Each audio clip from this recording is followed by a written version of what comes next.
Ô, Bruno, eu Oi. vou mandar um vídeo para você assistir depois Tá bom. e mostrar para o seu presidente, tá? Pode deixar. Bom, boa noite a todos. Sejam todos bem-vindos ao Centro Espírita de Jacarepaguá. Para nós aqui, mais uma vez, é uma alegria muito grande estar com vocês nesta noite, hoje, sexta-feira, dia 24 de julho, com a presença da nossa companheira Ângela Delô. Então, assim, para quem não sabe, ela é membro do CERJ, diretora de ações estratégicas, também dirigente da reunião mediúnica, me contaram aqui, tá, Ângela? E também membro do Centro Espírita Ibirajara, que irá completar agora, no dia 6 de agosto, 80 anos de história. Então, fica aqui o nosso abraço, mesmo que virtual nesse momento. E vamos iniciar, então, com a nossa página do livro Fonte Viva, Francisco Cândido Xavier, pelo Espírito de Emmanuel. A lição que nos coube nessa noite é a lição de número 23, Ante o Sublime. Não faças tu comum o que Deus purificou. Está em Atos, capítulo 10, versículo 15. Existem expressões no Evangelho que, à maneira de flores a se salientarem num ramo divino, devem ser retiradas do conjunto para que nos deslumbremos ante o seu brilho e perfume peculiares. A voz celeste que se dirige a Simão Pedro nos Atos abrange horizontes muito mais vastos que o problema individual do apóstolo. O homem comum está rodeado de glórias na terra. Entretanto, considera-se num campo de vulgaridades incapaz de valorizar as riquezas que o cercam. Cego diante do espetáculo soberbo da vida, que lhe moldura o desenvolvimento, tripudia sobre as preciosidades do mundo, sem meditar no paciente esforço dos séculos que a sabedoria infinita utilizou no aperfeiçoamento e na seleção dos valores que o rodeiam. Quantos milênios terá exigido a formação da rocha? Quantos ingredientes se harmonizam na elaboração de um simples raio de sol? Quantos óbices foram vencidos para que a flor se materializasse?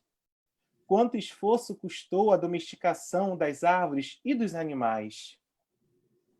Quantos séculos terá empregado a paciência do céu na estruturação complexa da máquina orgânica em que o espírito encarnado se manifesta? A razão é a luz gradativa diante do sublime. Não te esqueças, meu irmão, de que o Senhor te situou a experiência terrestre num verdadeiro paraíso, onde a semente minúscula retribui, na média do infinito, por um, e onde águas e flores, solo e atmosfera te convidam a produzir em favor da multiplicação dos tesouros eternos. Cada dia, louva o Senhor, que te agraciou com as oportunidades valiosas e com os dons divinos. Pensa, estuda, trabalha e serve. Não suponhas comum o que Deus purificou e engrandeceu. Senhor Jesus, depois dessa belíssima página, que com certeza, Senhor, tocou o nosso coração com tanto amor e aprendizado, permita-nos, Senhor, nesta noite, ter o aprendizado do Evangelho, para que ainda minimamente possamos despertar em nós esse sentimento de religiosidade. Toca, Senhor, a cada espírito que nos assiste nesse momento, para que possamos, em unidade, dar continuidade no planejamento reencarnatório. Que a nossa querida irmã, Ângela, possa ser conduzida pelos espíritos irmãos nesse tema tão precioso, esquecimento do passado, para que a gente possa dar, então, início nessa noite. Obrigado, amigos. Obrigado ao mentor espiritual da nossa casa. Obrigado aos trabalhadores. Graças a Deus. Obrigado, amigos. Então aqui, uma boa noite para vocês que acabaram de chegar. Ângela, obrigado mais uma vez pelo convite. Então, aqui a Ângela inicia então nossa palestra com o tema esquecimento do passado. Obrigada, Bruno. Obrigada a todos. Um abraço grande, um prazer enorme estarmos juntos nessa noite, conversando a respeito dos ensinamentos da doutrina espírita. E depois dessa belíssima página, refletindo sobre que Emmanuel nos traz, não é? Ante o sublime, essa página coloca para nossa reflexão uma série de ensinamentos, mas um deles dizendo, né? Não te esqueças, meu irmão, de que o Senhor te situou a experiência terrestre num verdadeiro paraíso. Então, tudo aquilo que nos acontece, com certeza, é o melhor para nós. E aí a gente já se sente muito agradecido por esta oportunidade, não é? E nós estamos vivenciando conscientes de tudo que precisamos fazer, porque a doutrina nos dá todas as explicações. Então, a vida fica mais fácil. Nós temos o entendimento, nós temos realmente tudo aquilo que precisamos para aproveitarmos bastante a atual existência. Então, o tema de hoje, esquecimento do passado, é um tema interessante porque muitos espíritas ainda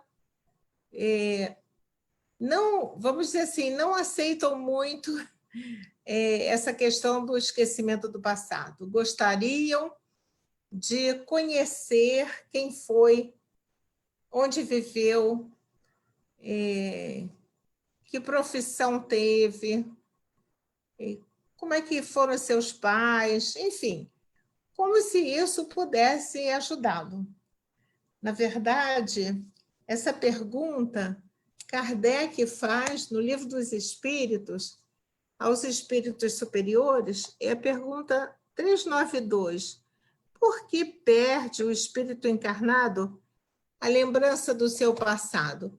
Por que a gente não lembra quem foi, onde viveu, quem foram nossos pais, nossa família? Por que nós mergulhamos na carne, esquecendo tudo aquilo que vivenciamos na vida anterior?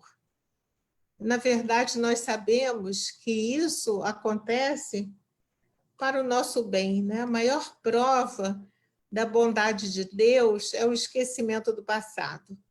Imagina se nós pudéssemos caminhar, entrar no supermercado, numa loja, e de repente a gente esbarra com um companheiro da casa espírita, um vizinho, e aí nós lembramos que aquele irmão a gente ofendeu, a gente até desgraçou a vida, criou problemas, enfim. Seria extremamente humilhante. Então, o esquecimento do passado significa que quando a gente renasce, nós vamos reescrever uma nova vida, nós vamos recomeçar uma nova vida. E que não vale a pena a gente ficar pensando, né? Quem é que eu fui? Onde eu vivi? Essas questões nós vamos, ao longo da nossa vida, tendo algumas pistas, digamos, mas isso não tem uma importância, ou pode nos prejudicar no sentido de nós nos humilharmos, ou pode enaltecer o nosso orgulho, achar que nós fomos pessoas muito importantes, e isso acaba nos atrapalhando. Então, para começar a nossa conversa, a gente trouxe aqui, do livro Céu e Inferno, um caso muito interessante que Kardec conta, que é sobre Max o mendigo. Está lá no Céu e Inferno, na parte que fala das expiações terrestres. Vamos refletir a respeito do Max, o mendigo. Então, por volta do ano 1850, numa vila na Baviera, na Alemanha, né, vivia um mendigo. Ele não tinha casa, ele não tinha onde morar, e ele morava numa estrebaria que foi emprestada para ele pela filha do dono de um castelo. E ela se compadeceu dele e deixou ele morar na estrebaria.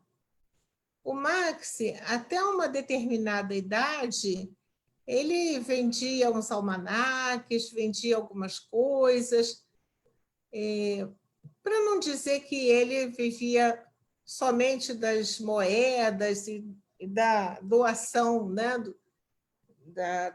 dos outros. Mas, na verdade, ele era um mendigo, ele não tinha nada.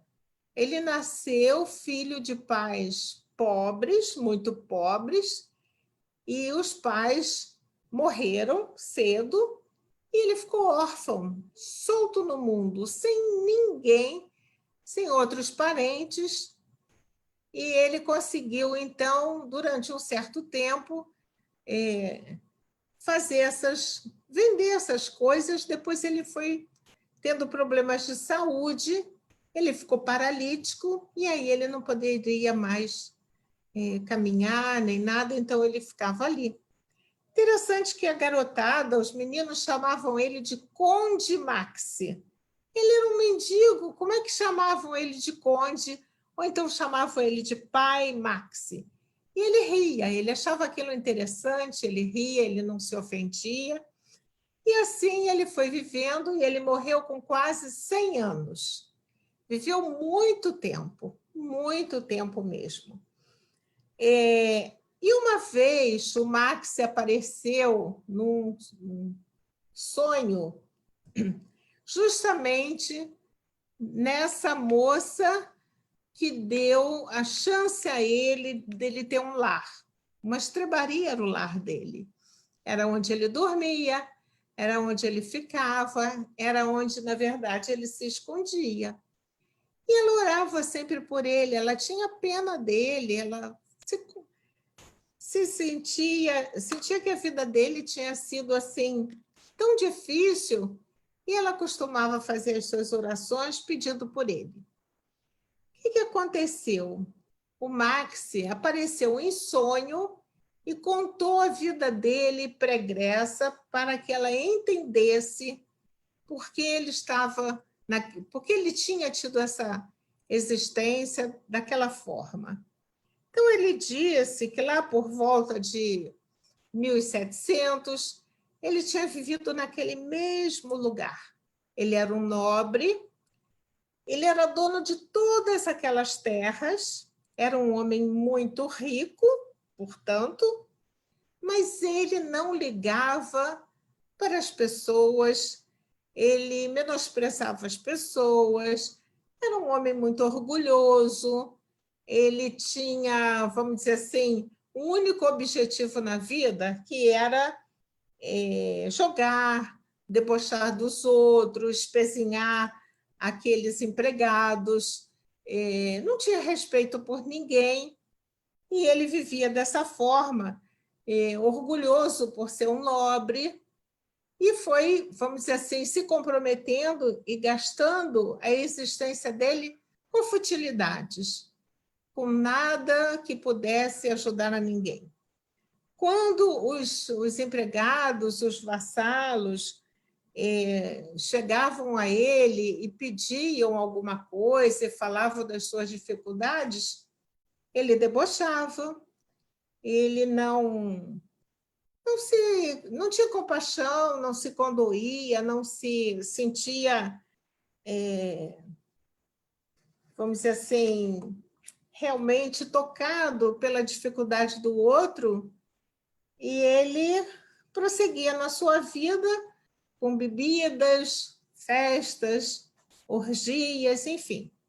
Até que ele morreu muito cedo, não é? Os excessos fizeram com que ele muito cedo fosse embora.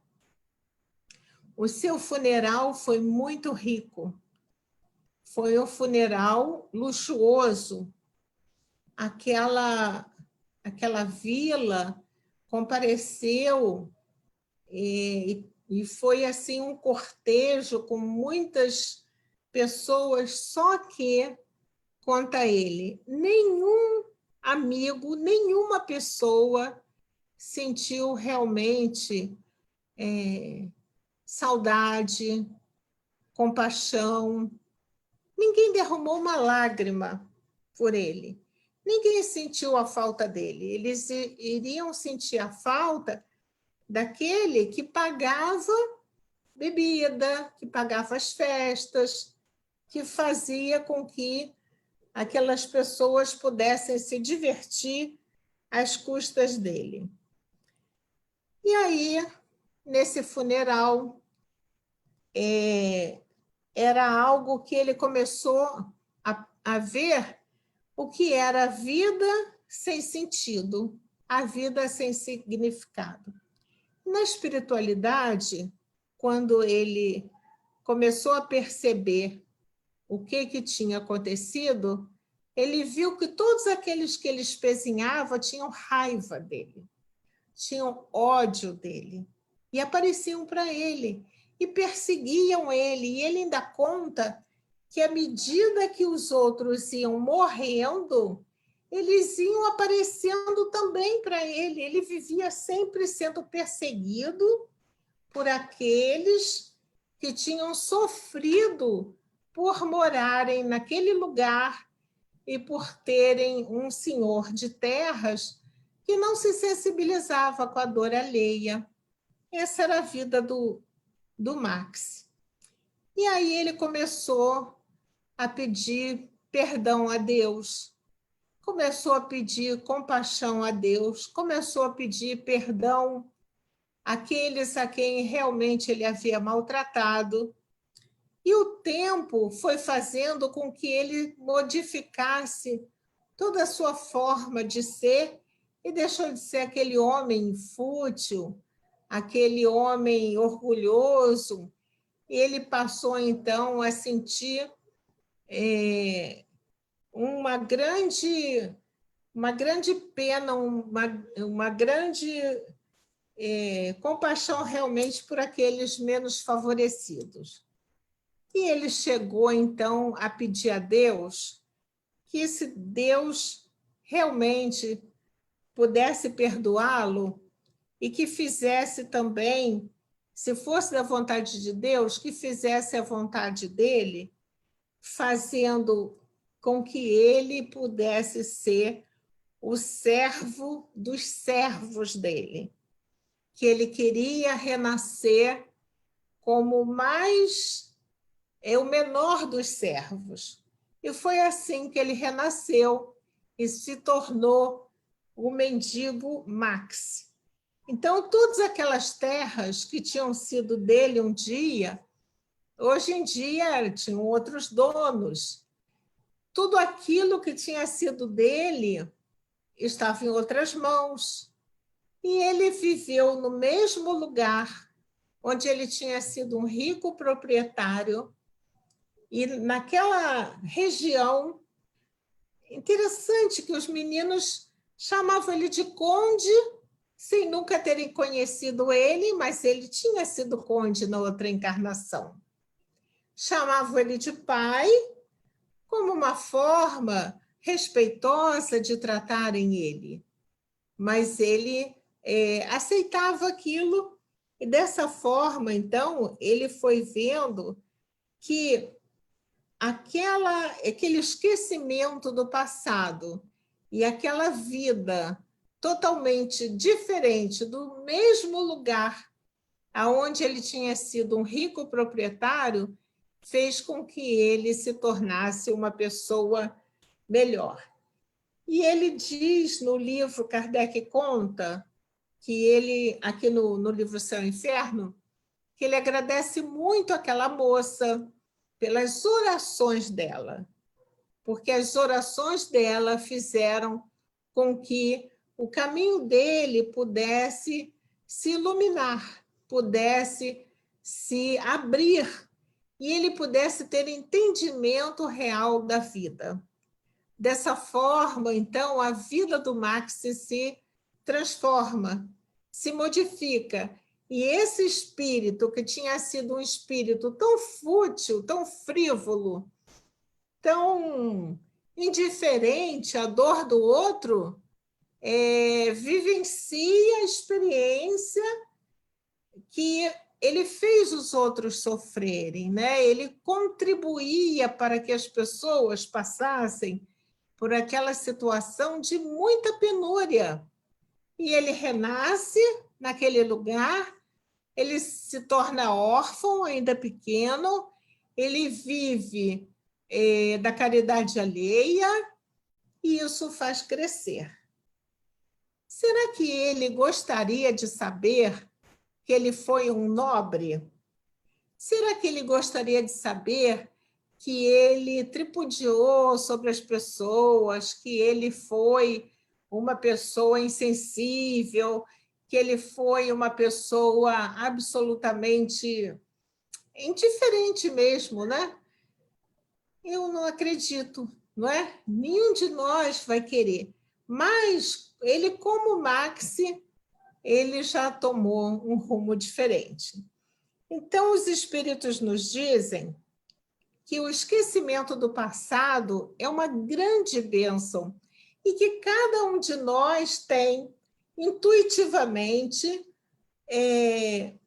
aquilo que nós precisamos dominar em nós e aquilo que nós precisamos aprender, desenvolver. Como diz essa página aqui, do Emmanuel, pensa, estuda, trabalha e serve.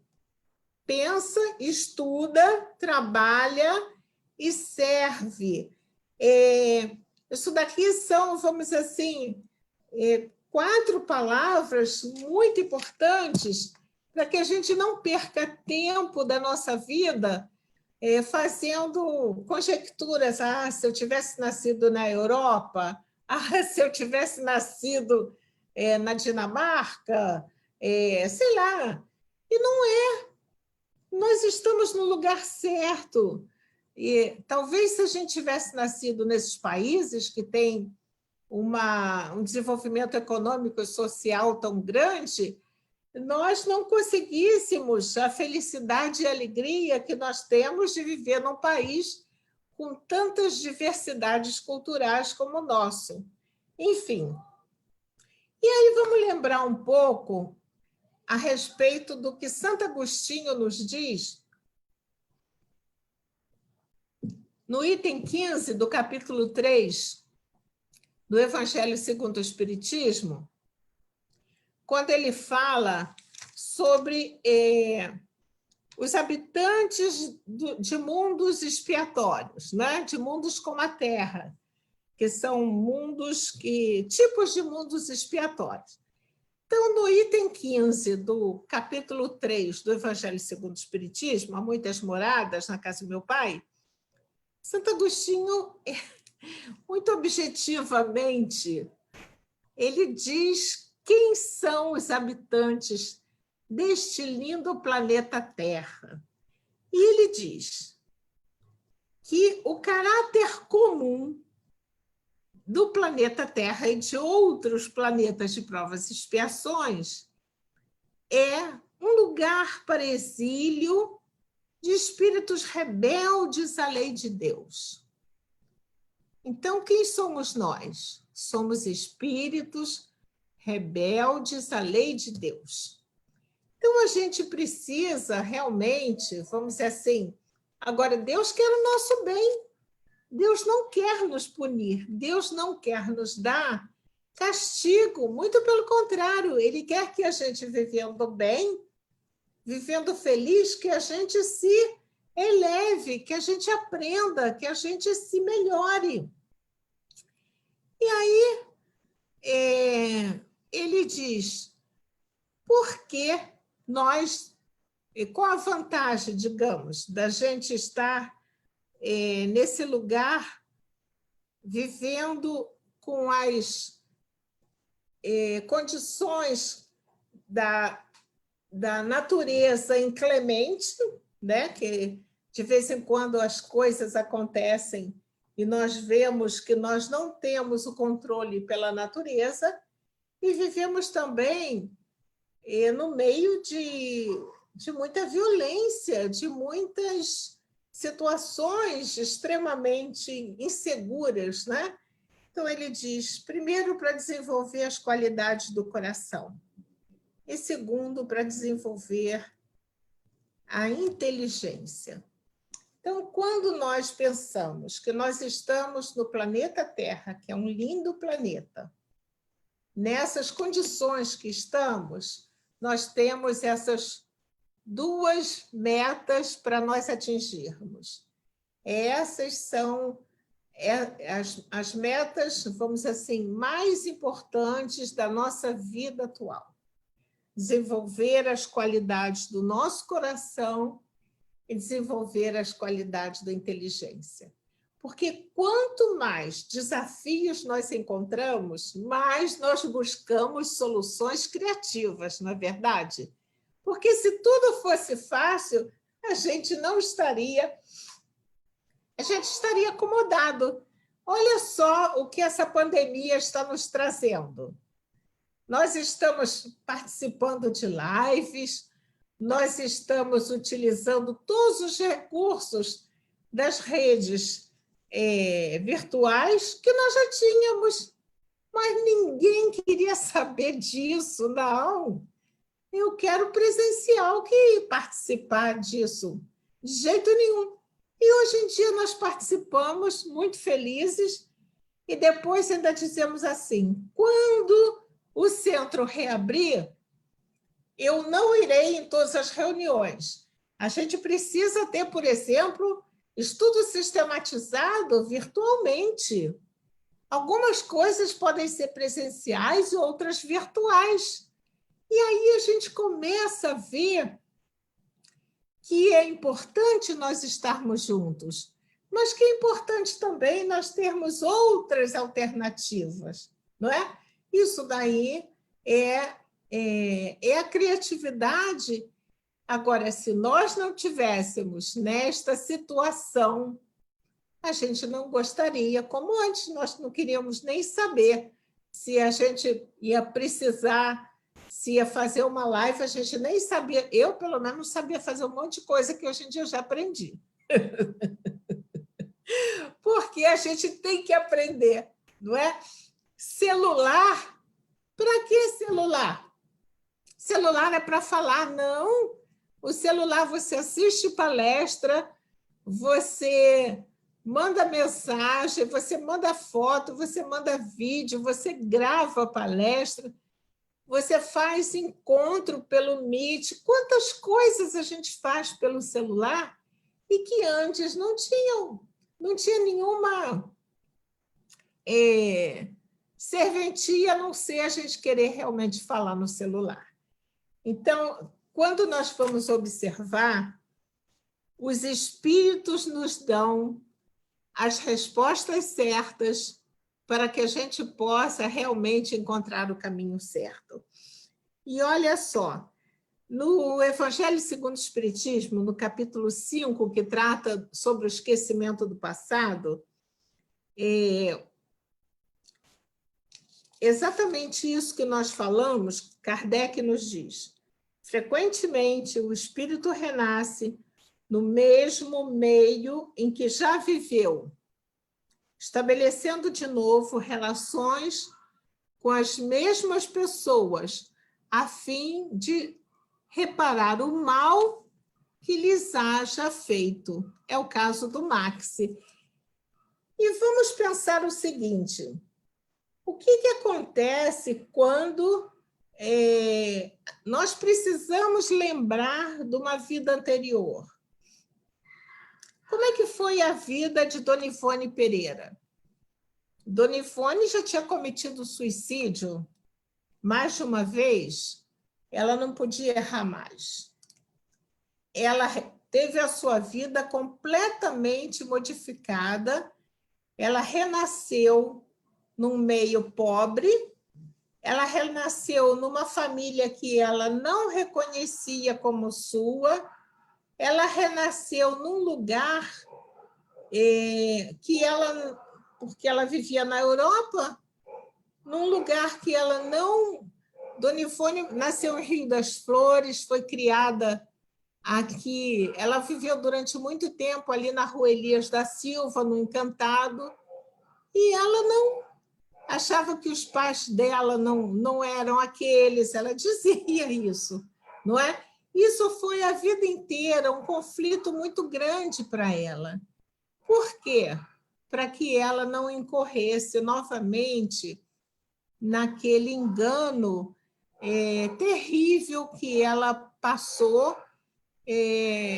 desistindo da vida pelas portas do suicídio, achando que aquilo era uma solução, e hoje Dona Ivone faz exatamente esse trabalho de socorrer os suicidas e de trabalhar para que ninguém cometa esse ato tão desatinado e que leva a tanta dor, tanto o próprio quanto os familiares, os amigos, porque não é por aí que a gente vai resolver nenhuma situação. Então, quando os espíritos querem que a gente lembre, eles nos fazem lembrar. Nós estamos estudando na reunião de terça-feira o livro do Hermínio Miranda, Diversidade dos Carismas, né, Tereza? É um livro excelente, excelente. O que o Hermínio fez? Ele pegou toda a vida de uma médium, que ele chama de Regina, e ele conta toda a situação de vida dessa médium. E, através desses capítulos, dessa vida, ele vai falando sobre todas as mediunidades que essa médium, que o nome dela verdadeiro não é esse, né, que ele chama de Regina, teve. E a gente vai aprendendo sobre mediunidade e vamos aprendendo sobre a Regina. E como foi a vida da Regina? A Regina nasceu pobre, numa família de vários irmãos, com pais que ela não tinha identificação, com uma família que ela não se identificava, com uma cor que ela não também se identificava. Ela é negra, ela ainda vive, né? A gente a conhece. E a Regina tinha visões do passado dela, mas de tal forma o mundo real e o mundo de outras vidas se misturavam, que ela não enlouqueceu, porque a espiritualidade muito ajudou ela. Porque não era nada fácil. Então, ela tinha sido uma mulher loura, que tinha grandes propriedades, que tinha escravos, e ela conta que, quando ela era criança, ela mexia com a cabeça assim e sentia os cabelos louros descendo sobre as costas, e ela não tinha cabelo louro. Ela não se identificava com aquele corpo. Ela aprendeu inglês quase que sozinha. E por que ela aprendeu inglês quase que sozinha? Porque, na verdade, ela relembrou. Ela relembrou aquela vida anterior. Então, quando o espírito tem necessidade de saber o que ele foi no seu passado, a espiritualidade o ajuda para que isso seja benéfico para ele, e não para que ele se perca, não é? Com essas lembranças. Imaginemos se nós vamos querer saber realmente quem nós fomos. Um amigo nosso, Tereza conhece? Desculpe. Ele disse que quando ele era criança, ele sofreu muito, ele teve muitas situações bem dolorosas. Nós não sabemos. E depois, já adulto, ele foi procurar a terapia de vidas passadas para ele entender por que ele tinha passado por tudo aquilo. E ele realmente fez a terapia e disse que teve um bom resultado, mas ele falou para a gente na reunião: eu não recomendo a ninguém, a menos que você se veja numa situação tão difícil que seja essa a única saída que você tem. Aí você faça. Então, o véu do esquecimento é algo muito bom para nós. Por que nós vamos querer saber quem nós fomos, o que fizemos, onde vivemos? Se nós temos tendência para o jogo, o que a gente vai fazer? A gente vai evitar retornar àquele tipo de prática para que a gente não se perca naquela situação que já nos deu tantos dissabores. Eu tive uma época, conheci uma senhora que ela me contou que ela tinha sido uma mulher muito rica, porque o marido dela recebeu de herança muitas propriedades. Ele tinha vilas de casas, ele tinha apartamentos, ele tinha muita coisa.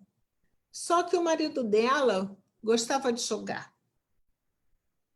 E como ele jogava, ele foi jogando tudo, foi perdendo tudo, a ponto dela que nunca trabalhou precisar trabalhar para sobreviver. E um dia o marido dela se foi, ele desencarnou e ela ficou, então, sozinha trabalhando, mas ela disse que todas aquelas casas, enfim, aquilo tudo dali se foi da mesma forma, né? Como se você perde assim uma caneca, um guarda-chuva, eles perderam tudo. Então, na verdade, todas essas questões vêm para nós para que a gente, esquecendo do passado, a gente possa refazer a nossa trajetória, aproveitando a experiência que a gente já tem, né? E transformando aquilo em aprendizado para que a gente modifique aquela situação, não é? Então, deixa eu contar para vocês uma história real também, que é a respeito de Isabel de França. Isabel de França, tanto no livro, deixa eu ver o horário aqui, tanto no livro dos Espíritos, no Evangelho, quanto na Revista Espírita, tem algumas mensagens de Isabel de França. Ela nasceu em 1764 e era irmã do rei Luís XVI, não é? E uma pessoa completamente diferente daquelas pessoas da corte da França. Por quê? Porque ela era uma pessoa muito piedosa. As tias ensinaram para ela que a gente precisava ter cuidado com os outros, a gente precisava ter compaixão daqueles que têm menos. E aí a Isabel, apesar de da família toda viver em Versalhes, com aquele luxo de Versalhes, ela vivia num castelo longe de Versalhes e ela se dedicava, então, a atender os camponeses, a fornecer tudo aquilo que eles precisavam, porque a corte vivia ricamente, mas os camponeses viviam miseravelmente. E assim ela viveu, ela não casou, porque ela não quis, e foi seguindo a sua vida, sendo sempre observada pelas suas atitudes discretas, pela sua forma piedosa de ser, enfim. Com o surgimento das ideias iluministas e daquelas mudanças todas que aconteceram na França, o que vai acontecer? Vem a Revolução Francesa e a guilhotina começa a realmente visar principalmente a realeza, o rei e todos aqueles que eram políticos, que eram nobres. Então, o irmão, Luís XVI, foi guilhotinado, Maria Antonieta também foi condenada à guilhotina, e ela ficou cuidando da sobrinha, porque a sobrinha ficou sem os pais, e ela então passou a cuidar da sobrinha. Só que a revolução continuou, e eles resolveram que toda a família real seria morta. E eles foram matando um por um, foram guilhotinando e mataram todos eles. E a Isabel de França, ela então foi para a cadeia, né? Para aquela prisão situada no Palácio da Justiça, e ali ela ficou até o dia que seria a morte, o dia da morte dela. Qual foi o crime dela? Nenhum. O crime dela era ter sido irmã do rei da França. O único crime. Que eles mataram toda a família real. Então, ela morreu porque ela é da família real. Ela não tinha cometido nenhum crime, muito pelo contrário. Ela sempre foi uma alma muito generosa. E com isso, aconteceu um fato muito interessante, porque no dia que estava marcada a morte dela, ela estava absolutamente serena, tranquila. E o povo todo foi assistir, vamos dizer assim, completamente estupefato com aquilo que ia acontecer, porque eles não imaginaram que eles tivessem coragem de fazer aquilo com ela. E aí, a Praça da República estava completamente silenciosa, com uma multidão aguardando o momento em que seriam tocadas as trombetas anunciando que a guilhotina poderia descer sobre a cabeça dela.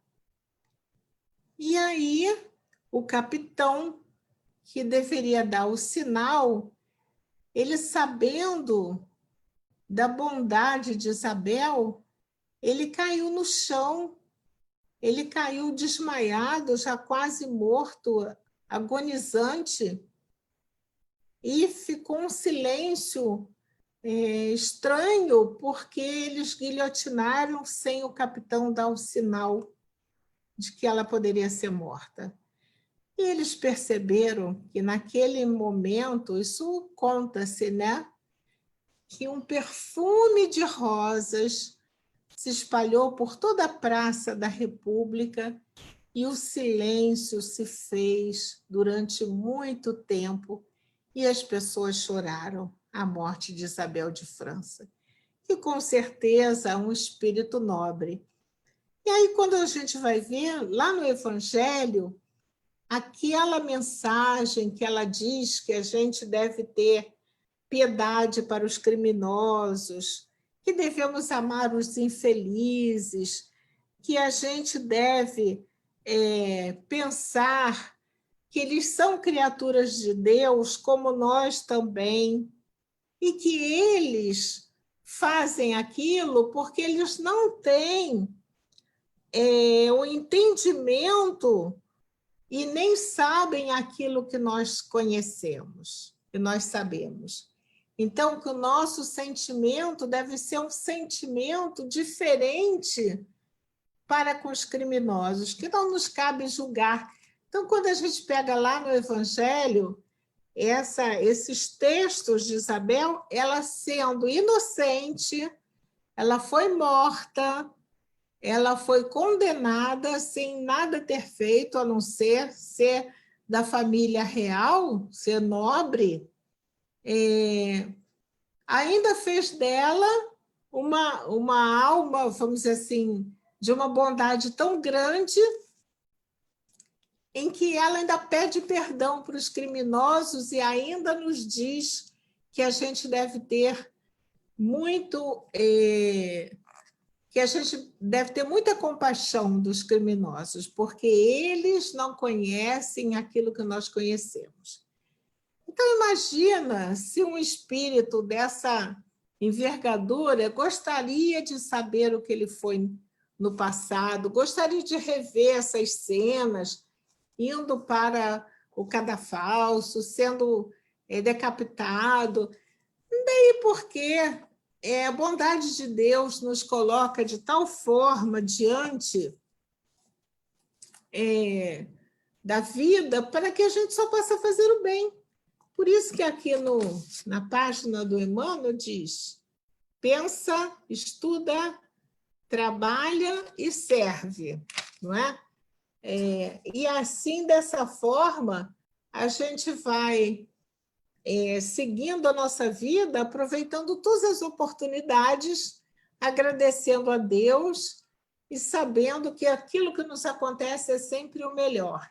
E que lembrar do passado não tem nenhum significado para nós, e que não nos leva a uma felicidade, nem a algo que a gente, vamos dizer assim, julga encontrar.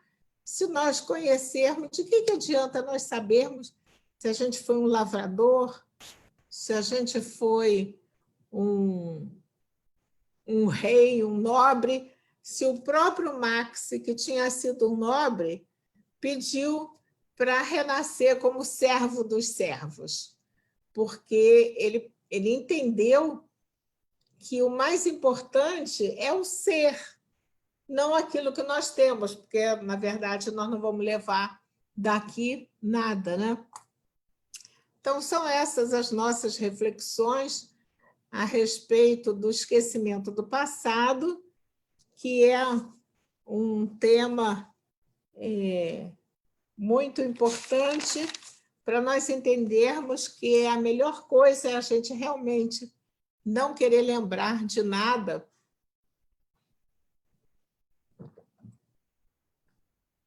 do nosso passado, porque não vai nos ajudar. Cadê o Bruno? Estou aqui. Ô, querido, então agradeço muito aos companheiros, desejo a todos uma noite de paz e vamos continuar aí no nosso grande aprendizado da pandemia, nos colocando, né, sempre diante dessas experiências, com muita alegria. Obrigada a todos, muita paz. Obrigado a você, minha amiga. Agradeço pela sua exposição, pelas palavras de conforto e de aprendizado que você nos trouxe aqui na casa. Gostaria de reforçar as palavras do Marco Aurélio, que falou no início que as portas estão aqui sempre abertas e realmente a gente está aqui para isso. Então, gostaria de contar sempre com seu apoio e amparo aí num futuro convite. Deixa eu só pegar aqui O Marco acabou de falar comigo, deixa eu pegar aqui. Ai. Tudo bem, companheiro Ricardo? Boa noite, meu amigo. Ricardo é o nosso diretor. Deixa eu abrir aqui. Boa noite. Tudo bem? Tudo bom. Boa noite. Amigo Ricardo, você poderia fazer a nossa prece hoje de encerramento, companheiro? Sim, posso. Não esquece, por favor, de fazer a nossa irradiação envolvendo essas famílias, essas pessoas que tanto precisam de amparo, e aí a gente conta aí com o seu auxílio. Podemos? Podemos? Então, vamos fechar os nossos olhos. Vamos agradecer a explanação dada pela irmã, que deve ter tocado os nossos corações. E vamos pedir para que todo bem, para que todo amor se emane pelo nosso planeta, tocando a todos os seres, envolvendo a cada um de nós, envolvendo a todos os lares, envolvendo aos presídios, envolvendo as casas espíritas, envolvendo aos governos dos países, né, que hoje precisam lutar contra essa pandemia, que envolvam os cientistas para que eles possam trabalhar e desenvolver uma vacina para que a humanidade volte à sua normalidade. Que a paz do Mestre esteja conosco hoje e sempre. Um grande abraço. Boa noite. Obrigado, amigo Ricardo, pelas palavras que você nos trouxe. Quero agradecer a todos mais uma vez e aproveitar esse momento aqui para trazer alguns recados, tá? Todas essas palestras que nós estamos trazendo aqui para o Centro Espírita de Jacarepaguá, elas estão disponíveis no nosso Facebook e estamos pouco a pouco colocando já no canal do Centro Espírita de Jacarepaguá. Então, para você que quer acessar o canal do Centro Espírita de Jacarepaguá no YouTube, vocês conseguem pesquisar o canal e nós pegamos a primeira palestra do Wagner, agora do Moisés Santos, e já vamos disponibilizar para todos. Já está no canal, mas a gente vai enviar o link para vocês. Então, esse é um recado muito bacana. A gente tem feito aí um esforço muito grande para estar trazendo tudo isso para vocês, a diretoria. E aí a gente espera que vocês aí possam estar divulgando a doutrina espírita, que é o nosso papel. Uma outra questão, na próxima semana nós vamos ter o nosso querido amigo Ricardo Sardinha. Então vai ser um encontro musical, um evangelho musical. Olha que presente, tá, gente? No dia 31, sexta-feira, 8h, ele vai estar trazendo aí pra gente. Vai ser uma baita alegria, um momento da gente estar unido aqui para que a gente possa estar se reencontrando, tá? É isso, amigos. Então, fica aqui o nosso agradecimento mais uma vez a você, Ângela, em nome da diretoria. Obrigado a todos que puderam aqui compartilhar conosco esse momento e esse sentimento. E, desde já, a gente já convida vocês para a próxima sexta-feira. Uma ótima noite e fiquem com Jesus. Beijos em todos e obrigado a todos. Obrigada. Fiquem com Deus.